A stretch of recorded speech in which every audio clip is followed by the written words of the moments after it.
السلام علیکم ورحمۃ اللہ وبرکاتہ۔ خیرکم من تعلم القرآن وعلمہ، تم میں سے بہترین انسان وہ ہے جو قرآن سیکھے اور دوسروں کو سکھائے۔ نحمدہ ونصلی علی رسولہ الکریم، اما بعد فاعوذ باللہ من الشیطان الرجیم، بسم اللہ الرحمن الرحیم۔ آج انشاءاللہ ہم سورہ البقرہ کی آیت نمبر 203 کا ترجمہ اور تفسیر پڑھیں گے، جس میں حج کے ایام کی فضیلت اور نیکی اصل تقوی ہے، اس کے بارے میں بیان کیا جائے گا۔ اللہ سے دعا ہے کہ اللہ ہم جو کچھ پڑھے سنیں، اللہ ہمیں اس پر عمل کرنے کی توفیق عطا فرما، آمین۔ وَاذْكُرُوا اللَّهَ فِي أَيَّامٍ مَّعْدُودَاتٍ، اور گنتی کے چند دنوں میں اللہ کو یاد کرو۔ اس آیت میں حکم دیا گیا ہے کہ ان دنوں میں یہاں اللہ کو خوب یاد کرو، اس کی یاد اور عبادت میں مشغول رہو۔ ان دنوں میں اللہ کی یاد کی ایک خاص صورت یہ ہے کہ ہر حاجی 10ویں تاریخ کو بڑے پتھر حبرہ عقبی پر 7 کنکریاں مارے اور ہر کنکری کے ساتھ اللہ اکبر کہتا جائے۔ کنکریاں مارنے کا وقت صبح صادق سے شروع ہوتا ہے۔ اسی طرح 11 اور 12 تاریخ کو ایک کے بعد دیگرے تینوں پتھروں پر 7 کنکریاں ماریں، لیکن ان پر کنکریاں سورج ڈلنے کے بعد مارنی ہوں گی۔ اس کے بعد مکہ جانے کی اجازت ہے۔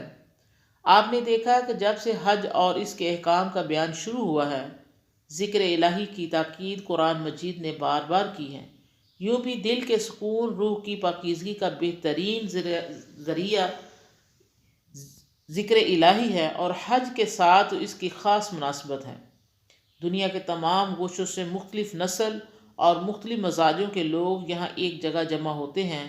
سفر کی مشکلیں، پردیس کی تکلیفیں، وطن کی یاد، اہل و عیال سے علیحدگی، تمام ایسی باتیں ہیں جن سے ہر انسان کا پریشان ہونا لازمی ہے۔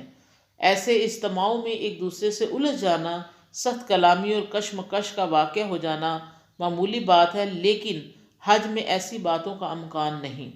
اللہ تعالیٰ نے فرمایا کہ حاجی ان مشقتوں کو بھول کر صرف ایک چیز کی طرف دھیان دے، اور وہ ہے ذکر الہی۔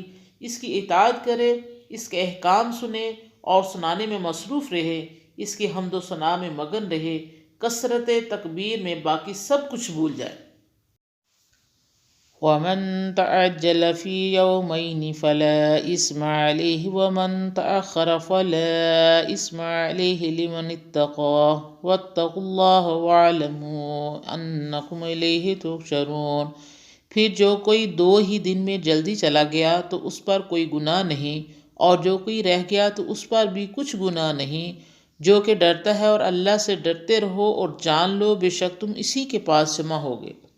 جیسے کہ پچھلے سبق میں بیان کیا گیا ہے، عبادت کے خاص 3 دن ہیں جنہیں ایام تشریق کہتے ہیں، یعنی 10، 11، 12 اور ذی الحج۔ لیکن اگر کوئی شخص 12ویں تاریخ کے بعد بھی وہاں ٹھہرتا ہے اور ذکر الہی کرتا ہے تو اس پر کوئی گناہ نہیں، اور اگر کوئی شخص صرف 2 ہی دن وہاں ٹھہرنے کے بعد مکہ کو روانہ ہو جائے تو اس پر بھی کوئی گناہ نہیں۔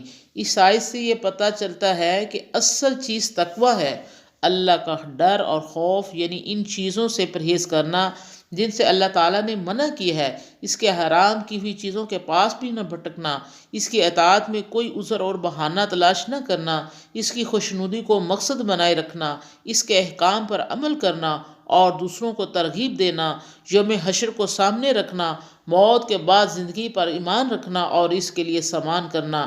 شرعی احکام کی تکمیل میں کچھ باقاعدگی بعض مجبوریوں کی بنا پر ہو سکتی ہے، لیکن یہ مجبوریاں صرف اس شخص کی مانی جائیں گی جو نیک نیتی، پاک دامنی اور پرہیزگاری کا پابند ہے، کسی بغاوت اور سرکشی سے اللہ کے احکام کے خلاف عمل نہیں کرتا ہے۔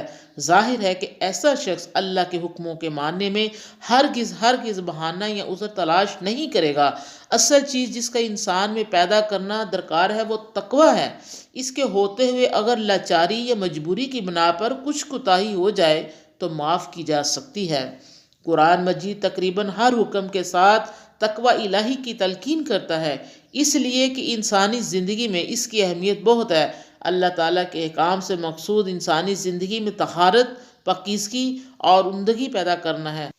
لیکن اگر ان خصوصیات کے ہوتے ہوئے کوئی شخص احکام بجا لانے سے کچھ مجبور ہو تو اس پر کوئی گناہ نہیں۔ یہاں حج کا بیان ختم ہوتا۔ وآخر دعوانا ان الحمد للہ رب العالمین۔ سبحان ربک رب العزت عما یصفون والسلام علی المرسلین والحمد للہ رب العالمین۔